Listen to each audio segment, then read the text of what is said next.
Assalamualaikum warahmatullahi wabarakatuh. Perkenalkan, nama saya Muhammad Adi Jaya Putra.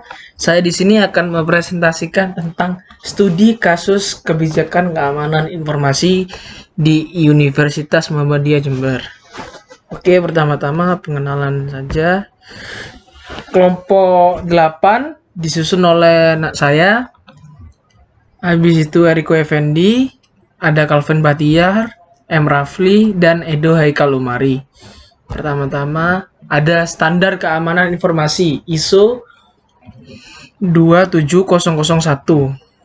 Standar keamanan informasi ISO 27001 mewajibkan sejumlah kebijakan yang perlu dibuat dan ditaati dalam rangka membangun sistem manajemen keamanan informasi. Buka kurung SMKI, disebut dengan SMKI. Berbasis ISO 27001. Kebijakan atau peraturan ini harus didokumentasikan dan disosialisasikan, diterapkan dan dikaji ulang penerapannya. Keamanan informasi diperoleh tangan mengimplementasikan bermacam-macam alat kontrol atau security control. Keamanan informasi termasuk kebijakan-kebijakan keamanan informasi. Selanjutnya ada contoh kebijakan keamanan informasi atau security control. Ada akses kontrol, yaitu klarifikasi dan penanganan informasi, keamanan fisik, lingkungan, aturan penggunaan aset, acceptable use of assets, dan clear desk and clear screen. Bawahnya ada kebijakan dan transfer informasi, mobile device dan telework, dan pengendalian instalasi dan penggunaan software. Restriction on software installation. Nama saya Eriko Effendi, NIM 19106511031.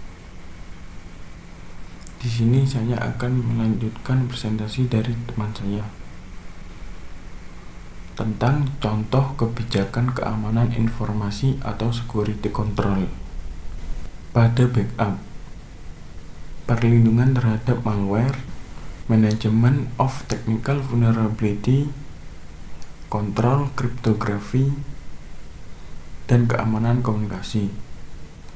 Pada perlindungan data pribadi, hubungan dengan supplier, dan lain-lain. Selanjutnya, tujuan kebijakan keamanan di Unmuh Jember. Adapun tujuan dari kebijakan keamanan teknologi informasi antara lain: 1. Mengelola batas antara bagian manajemen dengan bagian administrasi. 2. Melindungi sumber daya komputer di organisasi. 3. Mencegah perubahan data oleh pihak yang tidak memiliki otoritas. 4. Mengurangi resiko penggunaan sumber daya oleh pihak yang tidak berwenang. 5. Membagi hak akses setiap pengguna. 6. Melindungi kepemilikan informasi. 7. Melindungi penyikapan data dari pihak yang tidak berwenang. Dan yang terakhir, melindungi dari penyalahgunaan sumber daya dan hak akses. Calvin Batiar Ramadhani, NIM 1910651037. Saya akan melanjutkan presentasi dari teman saya, yaitu tujuan kebijakan keamanan di Unmuh Jember. Adapun tujuan dari kebijakan keamanan teknologi informasi antara lain: mengelola batas antara bagian manajemen dengan bagian administrasi, melindungi sumber daya komputer di organisasi, mencegah perubahan data oleh pihak yang tidak memiliki otoritas, mengurangi resiko penggunaan sumber daya oleh pihak yang tidak berwenang, membagi hak akses setiap pengguna, melindungi kepemilikan informasi, melindungi penyikapan data dari pihak yang tidak berwenang, melindungi dari penyalahgunaan sumber daya dan hak akses. Halo, nama saya M. Rafli dengan NIM 191065143. Di sini saya akan menjelaskan tipe-tipe kebijakan keamanan yang ada di Unmuh Jember, yaitu 1. Promiscuous Policy, yaitu kebijakan yang sama sekali tidak membatasi penggunaan sumber daya, yang artinya bisa dikatakan tidak ada kebijakannya. Jika organisasi menggunakan kebijakan ini, maka akan sangat mudah bagi hacker untuk masuk ke dalam sistemnya. Yang kedua yaitu Permissive Policy, yang merupakan kebijakan yang bersifat bebas, namun terdapat area tertentu yang dibatasinya. Pada kebijakan ini, hendaknya selalu diperbarui agar efektif. Yang ketiga yaitu Prudent Policy, yaitu merupakan kebijakan keamanan maksimal yang hanya layanan tertentu saja yang dapat dibuka. Layanan yang benar-benar dibutuhkan pada kebijakan ini sama sekali aktivitas pada sumber daya tercatat di dalam sistemnya.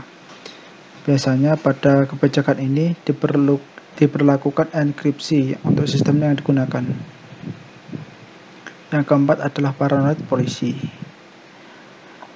Paranoid Policy ini merupakan kebijakan yang membatasi hubungannya dengan internet. Untuk benar-benar aman, tidak membuat hubungan dengan jaringan internet. Perkenalkan, nama saya Edo Haikal Umari, NIM 191065149. Di sini saya akan menjelaskan contoh kebijakan keamanan di Unmuh Jember. 1. Kebijakan untuk akses kontrol. Di dalam kebijakan ini berisi hak akses kontrol untuk pihak yang dapat menggunakan sumber daya tertentu. Akses kontrol dibedakan berdasarkan bagian-bagian. 2. Kebijakan untuk akses jarak jauh. Di dalam kebijakan ini diatur mengenai siapa saja yang bisa mengakses sumber daya dari jarak jauh. Hanya akun tertentu yang bisa mengakses sistem dari jarak jauh. 3. Kebijakan untuk manajemen firewall. Manajemen firewall merupakan kebijakan yang terdiri dari rule atau aturan yang membatasi pengguna untuk mengakses sumber daya di luar dan di dalam jaringan. 4. Kebijakan untuk koneksi jaringan komputer.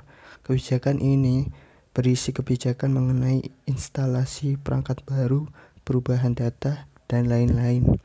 5. Kebijakan untuk password. Pada kebijakan ini bagaimana membentuk password yang kuat untuk digunakan oleh setiap pengguna. 6. Kebijakan untuk akun pengguna. Di dalam kebijakan ini berisi pembuatan akun berdasarkan hak aksesnya. Pengguna dibedakan menjadi top user seperti administration dan direksi, middle user seperti manager dan kepala bagian. Common user adalah pegawai biasa. Setiap level user memiliki role yang berbeda. Jika top user bisa mengakses semua sumber daya. 7. Kebijakan untuk keamanan email merupakan kebijakan perusahaan yang membatasi pembuatan akun email organisasi untuk alasan keamanan.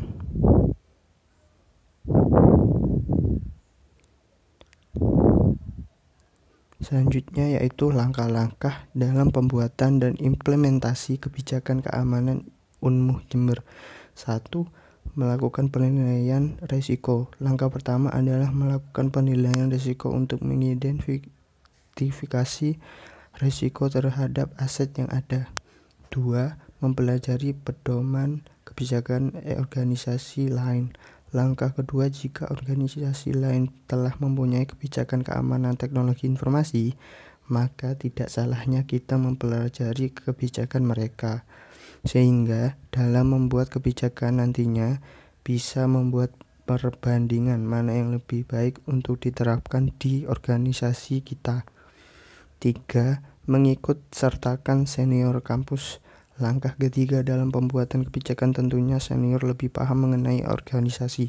Tidak ada salahnya mengikut sertakannya dalam pembuatan kebijakan untuk membuat kebijakan yang menyeluruh untuk cakupan areanya. 4. Memastikan semua anggota kebijakan. Langkah keempat tahapan ini adalah tahapan terakhir. Jika telah sampai pada tahapan ini, anggota organisasi dan seluruh yang terlibat di organisasi mengetahui, menandatangani, dan mengerti kebijakan yang dibuat. Sekian dari presentasi saya, kurang lebihnya mohon maaf. Assalamualaikum warahmatullahi wabarakatuh.